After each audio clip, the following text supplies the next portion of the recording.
MRT kita nggak cuma ngurusin kereta dan public transportation, tapi kita ngurusin kawasan. Gimana kawasan itu kemudian menjadi mudah, kawasan ini menjadi mudah dilalui oleh para masyarakat yang berkommute.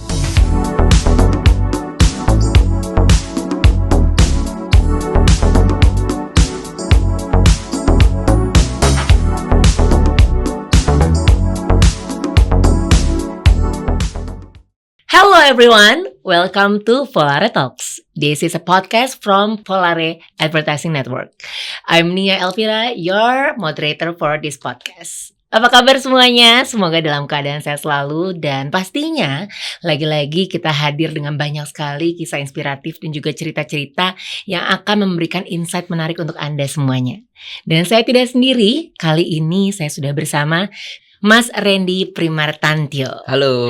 Selamat datang di Volare Talks, Mas Randy. Terima kasih, Mania. Boleh silakan disapa teman-teman yang hadir kali ini. Oke, ya. Salam kenal teman-teman semua di Volare Talks. Saya Randy Primartantio dari MRT Jakarta. First of all, thank you so much for making the time ya, Mas Randy. Sama-sama. Nih pastinya sibuk sekali tapi menyempatkan hadir di sini.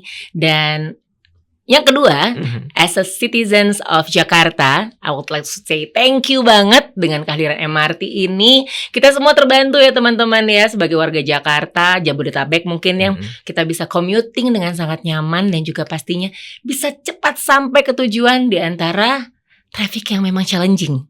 Ini berapa tahun terakhir memang challenging sekali ya Mas ya? Luar biasa. Itu dia. Jakarta. Dan tentunya kita juga akan membahas hal yang sangat menarik nih teman-teman, yaitu Beyond the Tracks, How MRT Jakarta Shapes this City's Future. Sudah terlihat nih, seperti masa depan Jakarta juga jadi lebih cerah dengan adanya traffic yang lebih terbantu dengan MRT ini. Dan tentunya ini menarik banget karena akan ada hal-hal yang di-spill oleh Mas Randy yang mungkin jarang diketahui oleh kita, mulai dari pengembangan kawasan, integrasi transportasi, sampai kolaborasi strategis yang pastinya ini lagi hype banget ya. Semua ini berkolaborasi dan dengan berbagai brand juga tentunya. Betul. Sejauh mana nih teman-teman MRT akan berkontribusi dalam membangun ekosistem transportasi yang modern dan juga nyaman untuk Indonesia. Nah, kita pertama kali mau nanya dulu nih, karena semua orang tuh kadang-kadang mikir MRT kan cuma moda transportasi aja nih Mas. Tapi kan sebenarnya lebih dari itu. Dan katanya Mas Randy mau spill nih ke kita. Silahkan. Oke, ya. Jadi memang MRT Jakarta itu kita punya, bahasa kita tuh punya mandat. Jadi Pemprov memberikan kita itu mandat, ada 3 sebetulnya. Yang pertama, MRT Jakarta itu ditugaskan untuk membangun. Jadi kita setelah mendapatkan loan, kita dapat loan dari Indonesia, mendapatkan loan, diserahkan ke Pemprov DKI, dan Pemprov DKI menyerahkan itu ke MRT Jakarta. Nah, tugas kita adalah kemudian membangun MRT Jakartanya itu sendiri, jalurnya, stasiunnya gitu ya. Nah, itu tugas yang pertama. Yang kedua adalah mengoperasikannya. Jadi betul, sebagai public transportation kita mengoperasikan keretanya di jalurnya MRT. Nah, yang menarik adalah yang ketiga sebetulnya. Kita adalah pengelola kawasan TOD atau Transit Oriented Development. Boleh dijelasin mungkin Mas? Oke. Nah, kalau peran yang tadi yang public transportation pasti udah pada tahu lah ya. Iya. Kita sekarang udah dari 2019 itu kita udah melayani lebih dari 100 juta penumpang. Dan untuk tugas utama sebagai si public transportation tadi, kita tingkat ketepatan waktunya sampai sekarang itu masih di angka 99,9%. Exactly. Masih precise gitu. Banget ya. Precise banget sampai ke menit-menitnya. Jadi kalau naik MRT nih, kalau pagi atau jam-jam sibuk si sore hari itu kan kita waktunya hanya 5 menit menunggu. Ya, betul. Dan itu benar-benar 5 menit. Jadi kalau ketinggalan keretanya MRT, tunggu aja deh sebentar, 5 menit juga datang lagi kok. Betul. Nah, kalau waktu yang di luar itu 10 menit. Nah, itu masih tepat waktu terus. Nah, itu untuk ceritanya untuk yang layanan publik sebagai public transportation-nya. Kalau pembangunan sendiri, nah ini kan masih berlangsung ya. Betul. Yang kita baru bangun adalah Lebak Bulus sampai dengan Bundaran HI. Nah, yang ketiga adalah tadi yang transit oriented development. Nah, ini apa? Sebetulnya ini adalah pengelolaan kawasan berorientasi transit, di mana MRT bertugas untuk memastikan orang-orang ini, para penumpang ini, para masyarakat Jakarta yang bertransportasi publik itu mudah. Jadi kalau mau berpindah nih antara moda transportasi publik yang satu dengan yang lainnya, terutama dengan MRT, itu jadi mudah, seamless. Nah, itu tugasnya pengelola kawasan TOD. Gitu. Oke, dan ternyata juga banyak sekali inovasi dan proyek MRT yang sudah ter-highlight nih ya sama warga-warga Jabodetabek khususnya ya. Ini kita bocoran lagi boleh ya Mas ya, ini khusus untuk Polare Talks di sini. Karena proyek MRT ini kita tahu udah ada beberapa yang sedang berjalan. Benar. Tapi ada nggak yang mungkin belum banyak diketahui publik juga? Oke, nah kalau yang masih dalam pengembangan lah ya. Jadi memang kita terus terang sangat fokus untuk memberikan layanan terbaik kepada penumpang. Nah, untuk bisa memberikan layanan terbaik tersebut, tentunya kita juga kemudian bekerja sama dengan banyak mitra, gitu. Nah, tentu misalnya dalam hal payment, mungkin teman-teman pengguna MRT sudah tahu pembayaran di MRT ada yang dengan kartu, ada yang dengan aplikasi, gitu ya. Nah, ke depan itu akan semakin diperkaya. Pastinya seperti itu. Nah, sebagai tambahan informasi, kita juga memang punya tugas nih. Kebetulan saya ini sebagai Business Development Senior Advisor berada di Direktorat Pengembangan Bisnis. Oke. Nah, tugasnya apa? Tugasnya adalah mengembangkan bisnis di luar tiket. Gitu. Nah, jadi MRT ini kan kami adalah BUMD, Badan Usaha Milik Daerah. Nah, sebagai BUMD yang bertugas memberikan layanan publik, dalam hal ini transportasi, kita mendapat subsidi dari pemerintah. Jadi MRT itu pendapatannya itu nomor satu tadi dari subsidi pemerintah, kedua dari jualan tiketnya, nah yang ketiga dari usaha-usaha di luar tiket atau kita sebut non-fare box. Nah, dalam pengembangan usaha non-fare box ini salah satu yang kita kejar adalah di bidang advertising. Nah, jadi memang di bidang advertising ini kita lagi mengembangkan, salah satunya adalah kalau di advertising tuh ada yang disebut sebagai programmatic misalnya ya, programmatic advertising. Nah, kita juga sedang mengembangkan dan akan mengimplementasikan programmatic advertising untuk digital out of home. Karena di MRT Jakarta memang kita sudah punya mitra-mitra yang mengembangkan aset MRT sebagai media out of home tadi. Nah, tentunya kalau yang out of home aja kita buat seperti itu, apalagi yang digital atau mobile-nya. Nah, di aplikasi kita juga akan seperti itu. Dan ini pastinya akan membangun sekali ekosistem kota Jakarta ya Mas ya? Betul, lagi-lagi tujuannya sebetulnya kan memang bagaimana kita kemudian memberikan layanan terbaik untuk para penumpangnya MRT Jakarta. Itu dia, karena ya kalau kita ngomongin tentang transportasi ya, ketika kita mendapatkan jalanan yang padat itu kan pastinya akan mempengaruhi energi dari pagi sampai ke malam hari itu kan. Pastinya ketika energi kurang terakomodir dengan baik itu akan berpengaruh dengan semua lini juga ya. Betul. Nah, ngomongin tentang kontribusi MRT, selain untuk kita kepada sebagai para konsumennya atau sebagai penumpangnya juga, tentunya MRT juga punya kontribusi dengan integrasi transportasi yang lain nih Mas. Seperti ada LRT, Transjakarta. Ini memang Jakarta tuh sebenarnya kaya sekali dengan transportasi umum yang sangat nyaman ya. Ini bagaimana Mas? Nah, jadi balik lagi nih ke mandat MRT sebagai pengelola kawasan TOD tadi. Jadi memang kita punya tugas itu sebagai katalisator untuk tadi transit oriented development. Betul. Yang memudahkan warga Jakarta ketika menuju dari satu titik ke titik yang lainnya. Nah, tugasnya tadi perannya ketika kita bicara tentang ada LRT, ada Transjakarta, segala macam. Salah satu contoh yang memang sangat jelas adalah area TOD yang dikelola MRT di Dukuh Atas. Nah, kalau teman-teman pernah mampir gitu ya ke Dukuh Atas atau sehari-hari bahkan berkommute di Dukuh Atas, itu jembatan yang menghubungkan antara LRT Jabodebek bisa nyambung ke stasiun Sudirmannya komuter lain, itu yang bangun MRT. Nah, sampai seperti itu. Jadi balik lagi tadi ya pertanyaannya, MRT kita nggak cuma ngurusin kereta dan public transportation, tapi kita ngurusin kawasan. Gimana kawasan itu kemudian menjadi mudah kawasan ini menjadi mudah dilalui oleh para masyarakat yang berkommute. Jalan kaki gampang dari LRT Jabodebek, tinggal jalan kaki lewat jembatan itu. Mau lanjut naik komuter lain bisa. Betul. Mau lanjut keluar turun naik ke MRT silahkan. LRT bisa. Mau ke Transjakarta juga ada di situ. Kalau mau ke bandara bisa juga. Oh betul, tinggal ada naik. BNI soalnya di situ ya. Oke. Betul. Jadi semua kita bilangnya ini adalah salah satu percontohan area TOD yang saat ini cukup baik. Di situ ada tadi MRT, ada LRT Jabodebek, ada komuter line, ada kereta bandara, ada Transjakarta, dan ke depan kita juga akan ada LRT Jakarta nyampe ke Duku Atas. Wah, gitu. Jadi lengkap lah. Luar biasa. It's talking about collaboration berarti. Betul. Ya. Tidak hanya dengan mode transportasi lain, tapi juga dengan brand-brand yang tadi dibilang juga ya, karena kan berintegrasi untuk advertising juga. Dan di sini MRT juga makin sering nih berkolaborasi. Dan memang kayaknya 10 tahun terakhir itu kolaborasi adalah salah satu mode bisnis yang sangat menguntungkan ya. Dimana kalau dulu kan brand satu ke brand lain berusaha untuk menjadi pioneer dan kompetitif ya. Sekarang malah kolaborasi supaya bisa blend in. Betul. Itu gimana caranya untuk bisa menyatukan visi misi dari MRT dengan brand-brand yang berkolaborasi nih Mas?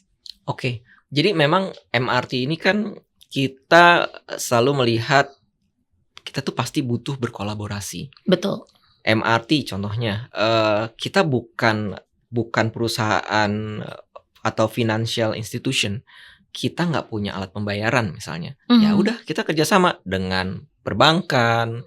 Kita sekarang punya kartu, ada e-money, ada flash, ada tap cash BNI, semuanya ada. Kemudian e-wallet juga ada. Mau pakai ada di situ di aplikasi kita ada macam-macam brand lah ya, di situ semuanya tersedia. Jadi kita memang selalu melihat ke depan itu kolaborasi itu adalah sesuatu yang harus. Nah, bicara tentang kolaborasi dengan brand, kita juga sering sekali tuh melakukan kolaborasi. Contoh misal dengan naming rights. Dari ujung Lebak Bulus, kemudian ke sini Fatmawati ada Indomaret, kemudian ada terakhir waktu itu ada Cipete Raya Tuku, dan seterusnya gitu, ada Senayan Mastercard gitu ya, ada Blok MBCA. Jadi memang kita berkolaborasi sehingga ini menjadi kolaborasi yang win-win. Kitanya juga kemudian bisa terangkat brand MRT, dan dari mitra dari brand mereka juga membangun awareness di sana, engagementnya juga dapat karena pengguna MRT ini cukup captive ya. Kita punya penumpang yang kita lihat seringkali relevan dengan target audiensnya brand atau mitra kita. Nah, inilah kecocokan yang kita cari, kemudian akhirnya menghasilkan kolaborasi-kolaborasi yang efektif di antara kita berdua. Dan akhirnya terkurasi secara organik ya Mas ya, kalau gitu ya. Betul sekali. Strateginya gimana nih di balik partnership ini, dan dampaknya dengan revenue non-tiket sendiri gimana nih Mas? Oke, kalau dari strategi, kita memang punya strategi untuk selalu tadi ya, balik lagi memaksimalkan si kolaborasi tadi. Betul. Dan kita kita yakin kita punya unique selling proposition lah ya. Kita punya unique selling proposition yang kita bisa tawarkan ke mitra. Jadi ketika kita bicara tentang penumpang MRT tadi, penumpang MRT itu punya buying power. Mereka segmennya sudah cukup jelas gitu ya, high end, upper gitu, dan kita coba bangun relevansi nih dengan target audience dari brand atau mitra, sehingga ketika kita berkolaborasi ya macam-macam, bisa turunannya dari sisi advertising, dari sisi branding, mungkin kita juga bisa lakukan activation bersama, nah, hal-hal yang kemudian bisa membangun engagement. Bahkan kalau beberapa brand di MRT nggak cuma bicara awareness, tapi sampai akuisisi misalnya. Conversion misalnya. Itu bisa kita lakukan. Oke. Gitu. Bahkan juga personal story dapat ya. Tadi sempat cerita juga yang terakhir itu latest Cipete Tuku ya. Mungkin di sini kalau teman-teman adalah pecinta dari brand kopi tersebut, itu kan memang awal mula berdiri brand tersebut juga memang di Cipete, dan akhirnya personal story-nya benar-benar jadi salah satu cerita yang manis ya. Betul, itu relevansinya sangat kuat gitu ya, karena memang Tuku ini merasa ini adalah area saya lahir di sini di Betul. daerah Cipete. Mhm. Dan ketika itu dibawa ke si stasiun Cipete Raya yang memang kemudian menjadi hub, menjadi meeting point, menjadi melting pot di kawasan itu cocok banget kan bicara tentang kopi, kemudian stasiun di mana orang ketemu, ya klop banget lah. Betul. Memang gak ada yang kebetulan ya Mas ya. Benar. Dan ternyata akhirnya bersinergi untuk menjadi kolaborasi-kolaborasi yang sangat baik. Betul. Tapi jadi penasaran nih Mas, kalau menurut Mas Randy pribadi nih ya, kolaborasi yang paling menarik apa nih dari brand-brand ataupun dari institusi tertentu? Oke, boleh nyebut brand dong ya? Boleh Boleh aja. Jadi kita punya kolaborasi sudah cukup banyak sejak kita beroperasi 2019. Cuma memang yang terakhir dan mungkin top of mind untuk saya adalah ketika kita kerjasama naming rights dengan Mastercard. Gitu. Jadi ini mereka sangat kreatif gitu ya. Mereka punya ide-ide yang luar biasa. Kita kolaborasikan. Kebetulan target audiensnya juga masuk. Mereka bikin campaign Sonic, Mastercard Sonic Sound. Kalau teman-teman masih ingat waktu itu ngetren banget, kereta ini sampai di Senayan Mastercard, ting ting ting ting. Oke, Nah, itu kan rame banget ya di TikTok. Jadi itu memang kita merasa jadi kayak campaign multisensory. Visualnya dapat karena brandingnya di mana-mana. Ya. Audionya dapat, engagementnya luar biasa. Kalau nggak salah dari data yang saya dapat dari Mastercard, dia sampai bisa mengenerate lebih dari 200 juta view di TikTok. Wow. Organik ya? Organik loh. Tanpa ada bantuan KOL ataupun juga brand ambassador ya. Orang-orang benar-benar yang kita sampai ngeliatin ya saya kan memang setiap hari naik MRT ya. Jadi ngeliatin orang-orang begitu itu kayaknya bikin konten di MRT Senayan Mastercard tuh udah kayak tiap hari. Dan bener-bener ternyata ini diangkat oleh mereka ke regional, ke globalnya mereka. So they're very very happy. Jadi ini membuktikan kolaborasi kita dengan brand, kita paham gitu ya. Kita paham tentang kebutuhan brand dan brand juga paham tentang bagaimana kemudian ini bisa diramu sedemikian rupa jadi relevan. Oke. Dan ini berarti peran media sosial tuh sangat berperan Luar besar biasa. ya Mas ya. Betul. Dan kita nih sebagai pengguna MRT adalah brand ambasadornya nih untuk semua brand yang ada. Salah satunya juga brand tadi ya. Betul. Nah, peran media sosial apa yang menurut Mas Randy yang paling signifikan untuk membangun brand MRT sendiri? Oke. Ya, media sosial kita memang kita gunakan pastinya untuk memberikan informasi gitu ya. Informasi tentang perkembangan MRT segala macam. Tapi tidak hanya itu. Sebenarnya kita juga membangun kedekatan emosional dengan konsumennya MRT, dengan penggunanya MRT. Jadi kita tahu tuh dari interaksi kita melalui social media, ternyata memang pengguna MRT itu care.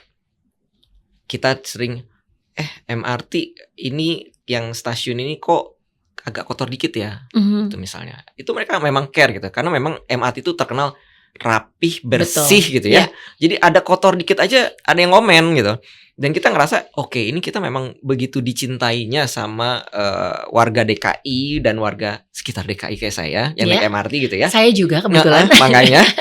Jadi ini kan membuktikan bahwa engagement itu emang terjadi lah. Dan memang secara angka matriks juga engagement rate kita di social media tuh cukup tinggi. Bisa dibilang berarti semua pengguna atau konsumen MRT juga sudah terkurasi berarti ya. Benar. Untuk segmennya sendiri sudah terkurasi juga berarti ya Mas. Betul. Jadi nah ini agak lucu ya. Saya boleh cerita sedikit? Boleh dong. Jadi saya tuh pernah ditemui oleh teman-teman dari tim retail. Mereka bilang, Mas, ini ada brand yang mau bikin vending machine tapi jualannya emas. Oke. Di MRT. Saya pikir emas jualan di MRT. Beneran nih nggak salah. Iya. Logam mulia. Iya. Oke, kita coba deh. Ternyata luar biasanya itu laku. Oh iya. Penumpang MRT beneran beli emas di stasiun MRT, beli logam mulia. Apalagi misalnya ada edisi macam-macam ya, ada edisi Disney lah, Ya. ada edisi lagi Imlek lah, ada edisi Idul Fitri, itu luar biasa laku keras. Sampai yang tadinya cuma tes satu vending machine sampai akhirnya ke semua stasiun kita ada vending machine emasnya. Iya. Itu satu. Kemudian ada lagi kita pernah kedatangan brand, dia jualannya mukena, jilbab gitu. Saya sempat lihat waktu itu. Iya. Terus saya lihat ini harganya nggak salah nih, lumayan tinggi loh. Yang paling murah itu di angka 500, 700. Dan memang ketika saya ngobrol sama mereka, nggak apa-apa, kita sebenarnya mau membuat toko ini supaya pembeli kita yang online bisa ngerasain dulu bahannya. Oke. Tujuannya itu awalnya. Sebenarnya untuk branding dulu ya. Benar. Jadi orang tahu kayak gini ya bahannya. Sampling ya. Sampling. Nanti belinya online nggak apa-apa. Dan bahkan mereka juga mukena-mukenanya ditaruh di musola-musolanya MRT. Jadi ngerasain sendiri gitu ya. Ternyata yang tadinya mau cuma dilihat, dipegang, itu laku juga, tetap dibeli. Wow. Dibeli orang. Jadi yang harganya 1,5 juta, 2,5 juta, ada juga yang beli di stasiun MRT. Jadi memang kita melihat bahwa penumpang MRT ini punya buying power. Gitu. Nah, ketika kita bicara dan mengkomunikasikan hal ini dengan brand, ya mereka believe karena memang udah terbukti. Ketika mereka melakukan activation, ketika mereka melakukan branding dan segala macam, itu memang langsung bisa di-relate ke salesnya, ke acquisitionnya, ke conversionnya. Itu it happen. Oke, jadi business wise memang benar-benar win-win banget ya. Banget, cuan kalau kata anak sekarang ya. Nggak cuma awareness tapi sampai benar-benar di. Betul. Nah, berarti kan memang ini untuk digitalize memang udah maju banget nih ya untuk MRT. Tapi pastinya MRT nggak pengen cuma ada di level ini dong. Pengen selalu 3 steps ahead dan pastinya ada strategi marketing MRT buat ningkatin awareness lagi. Karena sekarang orang-orang kan langsung naik apa lo ke Sudirman? MRT. Pasti kayak gitu kan. Gue parkir di Lebak Bulus naik MRT. Tapi kan pasti awareness nih harus terbentuk dan pastinya harus semenarik mungkin supaya orang juga makin cinta banget lagi sama MRT gitu. Itu gimana nih Mas?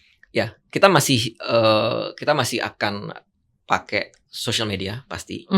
Campaign digital juga gitu ya. Tetapi memang karena ya harap maklum juga ya, ini BUMD, kita nggak mungkin punya budget seperti klien-klien di agensi yang mungkin punya budget khusus untuk marketing. Akhirnya kita mau nggak mau kita coba lakukan dengan partnership, dengan collaboration tadi gitu ya. Dimana ketika kita berkolaborasi, balik lagi kan win-win. Buat brand meningkatkan dan mendapatkan objektifnya mereka, mau itu akuisisi atau apapun. Buat kita juga meningkatkan awareness. Nah, kita tadi ya mungkin beberapa kali kita pakai KOL dan lain-lain lah ya. Tapi memang at the end yang kita mau dorong itu selalu memanfaatkan kerjasama dengan pihak yang di luar.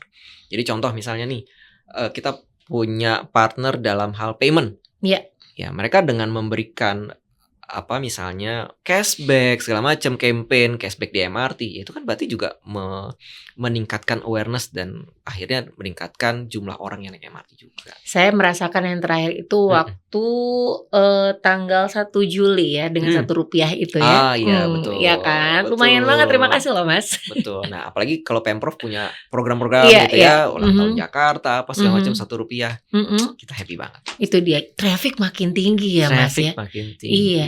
Luar biasa, berarti sudah hampir 6 tahun. Saya juga termasuk, mungkin boleh cerita sedikit juga teman-teman ya, saya termasuk salah satu pengguna lumayan pertama nih, karena dulu saya punya tempat untuk bekerja di area Sarinah gitu kan. Saya juga pernah diajak untuk ikut, ceritanya mungkin trial ya, untuk naik pakai MRT stiker dulu itu ya? Masih waktu itu saya siaran di salah satu radio juga, jadi sempat ikut bersama teman-teman penyiar yang lain. Itu kan benar-benar hype-nya tuh luar biasa loh Mas. Dimana MRT sendiri jadi buat tempat wisata banget, betul. Parkir orang-orang tuh pada duduk nunggu, apalagi kalau udah weekend ya. Wah, itu luar biasa sekali. Itu ada satu trik khusus nggak sih sampai akhirnya membangun hype seperti itu? Iya, mungkin kalau kita melihatnya MRT ini dinanti ya pastinya ya. Betul. Ya kan, nggak cuma dinanti orang Jakarta, tapi dinanti oleh seluruh Indonesia. Kita bisa dibilang memang dalam tanda kutip agak telat dibanding tetangga-tetangga kita, negara-negara tetangga. Ada Malaysia, Singapura gitu, bahkan Thailand gitu. Tapi mungkin kalau saya selalu bilang ini blessing in disguise. Kita jadinya punya teknologi yang baru nih. Keretanya teknologinya baru, dengan segala macam kecanggihan dari kereta dari Jepang gitu ya. Jadi justru dengan kita kemudian memperkenalkan MRT yang serba baru itu, waktu itu kita campaign, dan memang tugas kita adalah mengkonvert kan. Memang tugas kita adalah mengkonvert orang yang tadinya masih mengandalkan kendaraan pribadi untuk beralih ke kendaraan publik. Nah, itulah tugas kita MRT Jakarta. Nah, kita arahkan supaya orang-orang ini kemudian naik MRT itu aman kok. Nyaman kok, reliable. Jadi udah nggak usah takut, taruh aja mobil di rumah gitu ya, atau drop aja sampai di stasiun terdekat, lanjutnya sama MRT aja. Nah, itu yang kita lakukan. Jadi ketika MRT diresmikan, kita push message itu, kita buat orang kemudian berusaha menyadarkan ini loh sudah ada public transportation yang reliable. Iya. Karena memang ya at that time mungkin ada momen-momen ego ketika naik transportasi online itu ataupun public transportation itu kayaknya nggak sesuai dengan level gitu ya. Benar. Terus sekarang kayak semuanya juga naik MRT ya Mas. Benar, ya. Betul. Dan akhirnya balik lagi tentang kolaborasi ya. Brand-brand akhirnya masuk semua. Betul. Kita lihat juga teman-teman di setiap stasiun pasti punya banyak sekali iklan-iklan yang berbeda. Benar, ya kan. Betul. Apalagi kalau misalkan pecinta grup Korea ya. Waktu kan benar-benar ada sampai akhirnya semua orang foto di sana. Ada satu momen di mana kita waktu itu BTS kalau nggak salah ya. Iya betul. Jadi salah satu campaign dari kalau salah Tokopedia ya. Iya. Nyebut brand nggak apa-apa ya. Anyway. Jadi Tokopedia bikin campaign dari BTS. Kemudian si BTS-nya itu seukuran orang gitu ya. Jadi orang sampai antri, kita buatkan jalur queuing. Betul. Supaya antrinya tertib, karena mereka mau foto-foto di depan iklan BTS itu. Dan setiap ada ya Korea artis K-pop yang baru ya sering banget kejadian kayak gitu. Oke, dia tuh sekali lagi memang jatuhnya organik sekali ya Mas ya? Organik sekali, udahlah mereka pastinya posting segala macem. Yang kita kan gini, penumpang MRT itu siapa sih? Penumpang MRT kan biasanya adalah orang-orang yang memang bekerja di Sudirman Tamrin. Betul. Ya kan? Tapi ketika ada case-case khusus kayak tadi, itu jadi luar biasa. Nah, salah satu yang juga jadi learningnya kita adalah ketika waktu itu Coldplay. Oh, bener lagi tuh Mas. Itu luar biasa. Luar biasa. Jadi gini, MRT Jakarta per harinya itu penumpangnya sekarang di angka 120 ribuan. Per day? Per hari. Per hari 120 back and forth ribuan. itu ya berarti ya. Nah, ketika Coldplay itu kalau nggak salah sampai 170 ribu. Wow. Dan ya saya nanya sama teman-teman kan, lo nonton Coldplay? Nonton dong gitu. Bawa mobil apa enggak? Ada yang bilang bawa mobil, parkir di mana? Parkir di GBK. Bawa mobil enggak? Enggak. Terus mobil di mana? Gue taruh di Fatmawati, gue taruh di Lebak Bulus gitu ya. Orang-orang kayak gitu kan.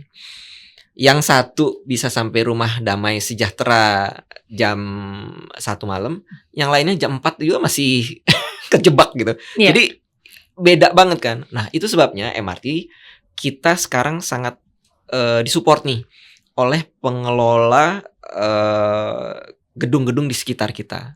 Mau gedung, kemudian juga bahkan GBK, kita udah ada kerjasama dengan GBK. Jadi kalau mereka buat event, mereka akan dorong supaya orang tuh naik MRT aja. Karena turun di stasiun MRT Istora misalnya gitu ya, jalan ke dalam tuh nggak jauh. Atau ada shuttle, ada segala macam lah, mereka akan sediakan. Tapi jangan bawa kendaraan, karena di dalam itu udah stuck pastinya kalau udah ada acara sebesar itu. Jadi kalau ada bola, ada konser, kita selalu bersama-sama mengkomunikasikan, ayo deh naik MRT aja, nggak usah bawa kendaraan pribadi. Dan akhirnya juga MRT memberikan satu poin plus juga dengan durasi yang lebih lama jadwalnya. Betul, gitu ya. Itu kan jadwal misalkan sampai jam 11 jadi sampai jam 1 deh gitu ya. Benar. Ini udah sering banget. Kita beberapa kali kayak kemarin ada maraton. Maraton start di Monas jam berapa? Jam 5, jam 6 ya? Iya. Kita jam 3 udah buka loh MRT. Wow. Terus waktu itu misalnya tahun baru yang bisa nembus sampai Bundaran HI siapa kalau bukan MRT kan? Karena memang Car Free Night Ya, ya Car Free jatuhnya. Night. Nah, itu kita buka sampai jam 2 kalau nggak salah. Hmm. Jadi memang ya kita memahami kebutuhan pelanggan kita memahami kebutuhan masyarakat Jakarta, dan kita coba berikan layanan yang terbaik untuk mereka. Nah, saking organiknya semua promo-promo ini, masih perlu strategi khusus nggak sih buat ningkatin awareness ataupun kolaborasi dengan brand untuk menambah brand masuk lagi nih kolaborasi sama MRT, Mas? Pastinya, pasti. Karena tugas kita belum selesai ketika Jakarta masih macet. Ya dong. Will always be kayaknya ya. Ya akan. Makanya kita sebegitu berusahanya MRT Jakarta supaya orang mau mengconvert, mau merubah kebiasaannya menggunakan kendaraan pribadi ke kendaraan publik. Dan kita bekerja sama, balik lagi nih, kolaborasinya dengan apa? Dengan sesama kendaraan publik gitu ya, public transportation. Kita kerjasama dengan Transjakarta, mereka feeding ke kita supaya penumpang Transjakarta habis setelah naik Transjakarta mereka naik MRT, komuter lain juga, online taksi online dan segala macam juga. Jadi kita bekerja sama dan kolaborasi dengan semua public transportation sehingga terjadilah integrasi. Itu sebenarnya kita mau itu integrasi dengan semua layanan public transportation sehingga orang benar-benar nggak ngerasa butuh bawa kendaraan pribadi lagi. Berarti memang infrastrukturnya lagi benar-benar dikejar nih Mas ya. Betul sekali. Karena memang kalau kita di luar negeri gitu kan teman-teman pernah punya kesempatan ke luar negeri, memang orang-orang memang kalau bisa nggak bawa mobil pribadi gitu kan.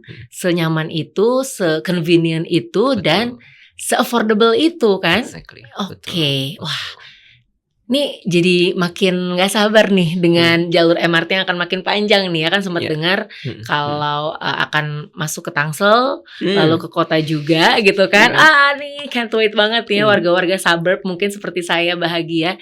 Jadi semua kayaknya jadi jatuhnya dari utara ke selatan akan dapat semua ya Mas. Utara, selatan, barat, timur. Iya betul. Jadi memang kita tuh masih panjang nih perjalanan gitu ya. Masih PR-nya masih banyak. Yang sedang kita kerjakan sekarang adalah kita kan baru punya 13 stasiun ya, dari Lebak Bulus sampai Bundaran HI. Jadi Bundaran HI, kemudian Tamrin, Monas, dan Harmoni. 2 tahun lagi 2027 ekspektasinya seperti itu. Lanjut lagi sampai kota, lanjut lagi sampai Ancol. Wow. While kita juga siap-siap dengan yang 80 km nih, Cikarang Balaraja. Jadi ini akan luar biasa. Nah, pertemuannya hubnya itu nanti ada di Tamrin. Nah, nanti kalau Tamrin udah dibuka, ini akan jadi stasiun yang besar banget, panjang gitu ya. Karena memang ini akan jadi hub untuk pertemuan tadi. Oke. Gitu. Wah, luar biasa banget. Ini talking about teknologi juga ya. Peran-peran teknologi juga pastinya akan membantu. Betul. Dan 2 tahun ke depan akan banyak sekali perubahan yang makin besar yang tadi juga sempat dibilang juga, dan perkembangan transportasi didukung juga dengan perkembangan teknologi seperti AI nih Mas. Kalau MRT ikutan juga nih dengan AI ini Mas. Iya, ada beberapa hal sih. Kalau dari sisi konstruksi misalnya, kita buat permodelan segala macam. Ini sedikit bocoran ya. Asik. Jadi konstruksi kita untuk yang fase 2 ini memang PR banget. Kalau bicara antara Lebak Bulus sampai ke Bundaran HI, jalanannya kan masih lumayan lah ya, lebar. Kita berseberangan ya. Cukup nih antara yang dari Lebak Bulus ke sana, yang Lebak Bulus ke Bundaran HI di sini, yang Bundaran HI ke Lebak Bulus di sini. Iya. Sejajar. Tapi begitu masuk ke arah-arah menuju kota, Mangga Besar segala macam, itu kan ada kali segala macam. Nah, gimana nih untuk bisa kemudian menjawab tantangan kondisi kota yang udah jadi gitu ya, tapi MRT hadir belakangan. Gak mungkin dong kita menyerah dengan kondisi. Gak mungkin merubah infrastruktur yang sudah ada. Gak mungkin, betul sekali. Nah, teknologi yang kita gunakan, kita buat permodelan dan lain-lain, sehingga kita bisa memutuskan kemudian membangun instead of berdampingan seperti ini. Nanti di jalur yang menuju kota itu akan bertingkat. Jadi atas bawah. Dan bayangkan makin dalam dong artinya terowongannya. Nah, kalau kita nggak bikin permodelannya segala macam dengan teknologi, ada AI di sana segala macam, itu akan sangat challenging sih. Wah, sehat-sehat semua tim MRT ya, Amin. supaya makin cepat realisasi ini ya. Dan bangganya nih Iya. tambahan juga, ini dikerjakan oleh orang Indonesia. Semuanya. Orang Indonesia. Wow. Orang Indonesia. Jadi perlu bangga kita punya teman-teman di MRT, kita sebutnya insan MRT. Ini adalah generasi-generasi yang masih muda-muda dan mereka lulusan-lulusan terbaik di universitasnya masuk ke MRT dan mau benar-benar berkontribusi, dan itu hasilnya. MRT bisa bikin macam-macam yang kita pikir wah luar biasa banget. Iya, iya. Tapi kan di antara semua rencana-rencana yang luar biasa ini, pasti kan Tuhan suka ngasih kejutan-kejutan dengan challenge-nya Mas ya. Dan Betul. kalau nggak ada challenge nggak seru nih biasanya. Betul sekali. Akan statik aja nih. Ada challenge nggak dalam pengembangan MRT ini yang tentunya pasti akan bisa dilalui nih Mas? Oke, ya tadi ya challenge ketika kita menghadapi lingkungan yang sangat berbeda gitu, yang sempit segala macam. Plus kemarin kalau teman-teman pernah dengar, di tengah perjalanan kita membangun menuju kota, ketemulah dengan situs-situs bersejarah, kemudian ketemu ada rel bekas tram segala macam. Kita ketemu dengan Gucci zaman dulu, zaman Batavia, zaman dinasti dari China segala macam. Literally jadi kayak Indiana Jones ya Mas ya. Benar banget. Jadi sampai harus ada tim arkeolog segala macam. Wow, artefak soalnya semuanya ya. Betul. Jadi kita nggak bisa sembarangan dong. Ya. Ini pasti ada nilainya, ada nilai sejarahnya. Kita ketemu sistem irigasi yang dibangun Belanda, VOC, itu ketemu semua. Jadi ini memang challenge yang harus kita hadapi. Tapi artinya dengan ini kemudian kita melibatkan dinas-dinas terkait untuk bisa kemudian mengambil beberapa untuk sampel dan lain-lain untuk nantinya mungkin ditaruh di museum yang proper gitu ya. Tapi tentu untuk kita challenge-nya adalah dalam hal waktu. Nah, jadi harus tertunda. Oke, stop pembangunan. Kita mesti arkeolognya kerja dulu, beresin dulu, jangan dilanjutin dulu. Itu memang jadi PR. Iya. Apalagi masuk ke area kota tua yang memang tempatnya kan, kita sangat harus hati-hati. Berarti memang challenge paling besar sepertinya waktu ya Mas ya. Waktu. Apalagi ya dengan banyaknya waktu-waktu yang atau momen-momen yang mengejutkan. Seperti pandemi kemarin juga ya. Dan betul. Ini tidak membuat insan-insan MRT menyerah karena akan makin semangat ya. Betul. Dengan challenge ini. Dan pastinya perannya banyak banget untuk keberlanjutan kota MRT ini. Salah satunya adalah mendukung green mobility juga. Nah ini benar-benar perlu ditingkatkan awareness-nya juga nih Mas ya untuk pengurangan emisi. Apakah mungkin ada trik-trik khusus dari MRT untuk bisa di-announce ke para penggunanya Mas? Oke, jadi memang MRT ini pastinya mengusung tema green lah. Iya. Udah pasti. Dengan hadirnya MRT aja itu kan pastinya mengurangi polusi ya. Yang tadinya orang mungkin ada 10 orang naik 10 mobil, jadi naik MRT itu sudah berkurang. Plus memang dalam pembangunan MRT itu sendiri kita selalu punya prinsip membangun green building.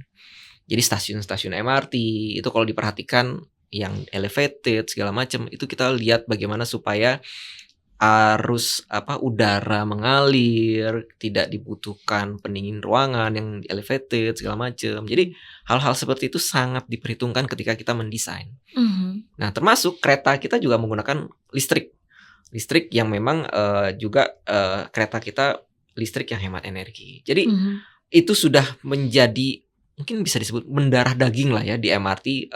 Tema-tema green ini memang harus kita dorong. Sudah jadi DNA malah. Sudah jadi DNA. Nggak hanya stasiunnya, bahkan tadi balik lagi nih ke tanggung jawab MRT sebagai pengelola kawasan transit oriented development. Ketika kita mengembangkan kawasan, ini juga kita masukkan tema-tema green ini gitu ya. Ketika kita membangun jembatan penghubung, ketika kita kemudian mengelola bagaimana ini jadi harus kemudian dilengkapi dengan kawasan yang hijau, bagaimana orang kemudian seamless ketika berjalan kaki, mengurangi polusi dengan membuat jalan itu khusus untuk pejalan kaki. Banyak hal yang kita lakukan. Iya, dan memang entah kenapa begitu kita masuk ke stasiun MRT tuh mostly semua orang tuh jadi tertib. Bener Iya nggak banget. sih Mas? Bener Bener banget. banget. Entah kenapa mungkin ketika kita di luar chaos dengan banyaknya ya challenge-challenge di luar, jalanan, sepeda, Betul. motor gitu ya, atau mobil, begitu masuk MRT tuh kayaknya semuanya jadi langsung the alternate universe aja gitu. Jadi rapi, orang-orang Bener. tertib gitu kan. Itu menarik sekali sih Mas, melihat memang warga Jakarta kan memang sekali lagi ya, rebutan sama waktu nih hidupnya, Bener banget, berantemnya kayaknya sama rush waktu, hour terus rush ya. hour terus nih. Tapi Hmm. begitu masuk ke MRT tuh luar biasa sekali loh. Sekali lagi terima kasih banyak ya Mas ya dengan Sama-sama. semua Dengan senang hati. kerja keras yang luar biasa untuk kita para pengguna MRT yang pastinya dibuat iri sama kota-kota lain. Biasanya kan kapan ya kota kita tuh punya MRT gitu.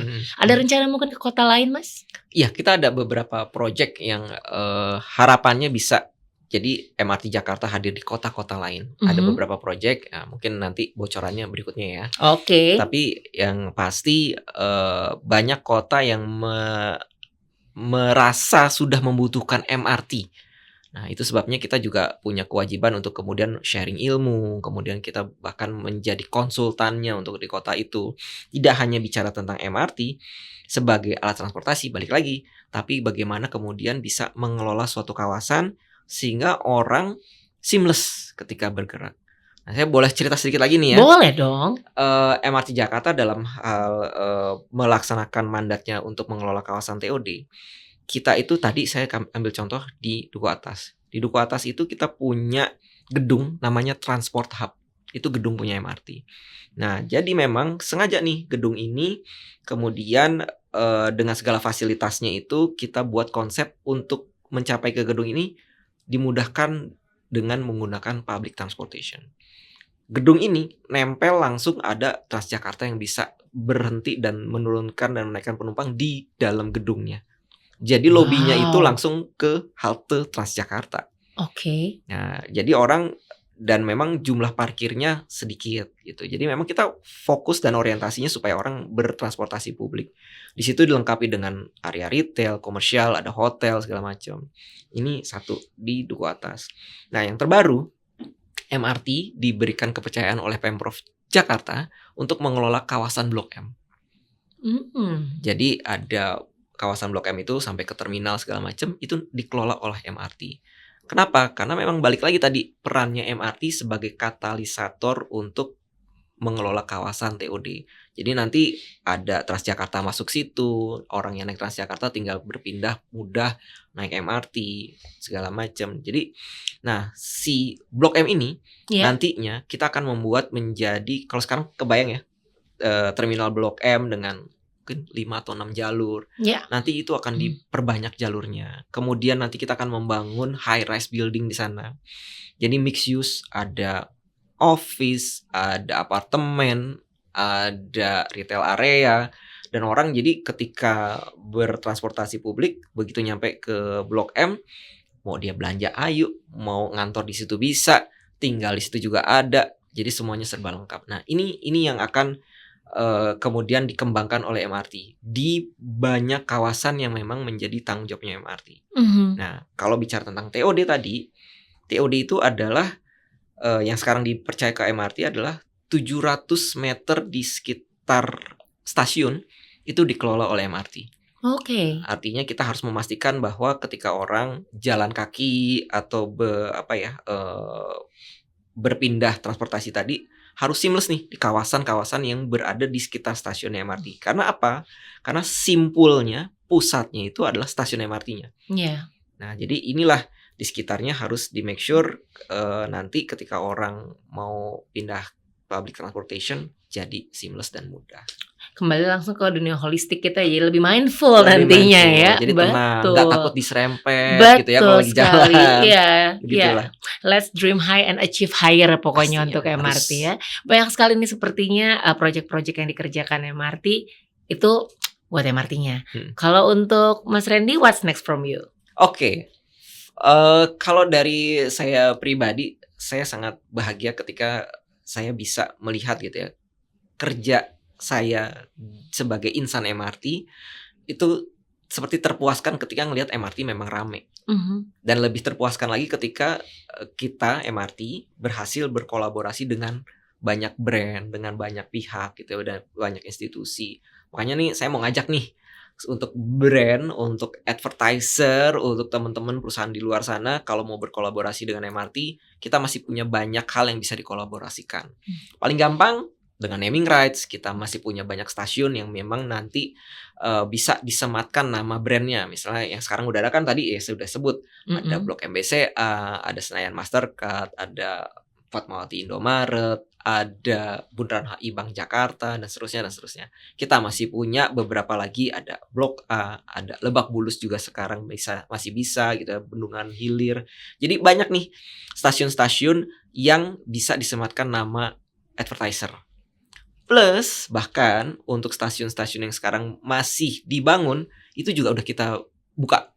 Jadi kalau mau berpartner, mau menyematkan namanya di stasiun Tamrin, bisa. Stasiun Monas, bisa. Stasiun Harmoni, stasiun kota, tinggal pilih. Nanti kita bisa bicarakan kolaborasinya seperti apa, itu bisa dieksplor bareng. Oke, kalau mimpi Mas Randy sendiri kalau di luar MRT apa sih Mas? What's next from you?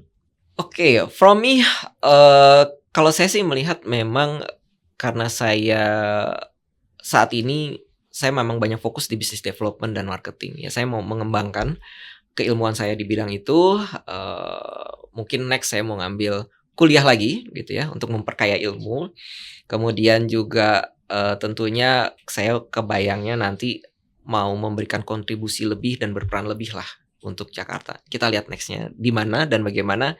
So tetap ujungnya adalah kontribusi. Oke, dan tentunya kolaborasi ya Mas. Kayaknya highlight of the day untuk kali ini tuh adalah kontribusi dan juga kolaborasi. Betul sekali. Anything you wanna add? Tadi sempat ngomong sih yang ngajak ya untuk berkolaborasi dengan MRT. Jadi intinya memang sebagai MRT kita merasa kita nggak mungkin kerja sendirian. Kita nggak mungkin membangun Jakarta sendirian. Harus melibatkan banyak pihak. Dan kita, MRT dalam hal ini mengajak pihak-pihak di luar sana untuk yuk bareng-bareng kita buat kolaborasi lebih banyak lagi sehingga masyarakat akan semakin mendapatkan benefit yang lebih banyak lagi. Kolaborasinya apa? Bisa macam-macam. Kalau soal payment jadinya sekarang bayar MRT itu gampang banget kan. Mau pakai aplikasi, mau pakai kartu bisa. Itu kan jadi kemudahan untuk si konsumen. Buat perusahaan, buat bank, mereka jadi punya engagement khusus dengan para konsumennya MRT. Jadi digunakan, akuisisinya dapat gitu ya. Bahkan yang tadinya belum make jadi make gitu. Nah, ini sesuatu yang harusnya bisa akhirnya memberikan win-win buat MRT. Kenapa? Karena punya kepentingan untuk memberikan layanan terbaik buat brand. Tadi mau itu akuisisi, mau itu conversion, mau itu awareness aja, semuanya bisa dilakukan. Dan sekali lagi semua campaign ini jadi organik dan makin seamless ya. Luar biasa. Ya luar biasanya itu tadi ya, benar-benar organik. Gak kebayangkan orang-orang rela gitu ya, willing untuk melakukan hal-hal di MRT yang kemudian buat brand jadi oke, buat MRT oke, dan mereka juga happy. Betul, oke. Saya juga happy sekali bisa ngobrol dengan Mas Randy. Thank you so much for the insights, very inspiring. Teman-teman juga terima kasih banyak sudah menonton. Sepertinya kita harus pamit dulu ya Mas Randy ya. Sukses selalu, sehat selalu. Semoga semua proyeknya juga bisa cepat realisasi. Saya pamit dulu. Be in touch terus ya Mas ya. Sure. Teman-teman juga boleh be in touch sama kita nih di Instagram. Don't forget to follow @volare_Indonesia. Saya Nia Elvira undur diri dan juga saya Randy Primartantyo dari MRT Jakarta. Sampai ketemu di episode selanjutnya. Bye.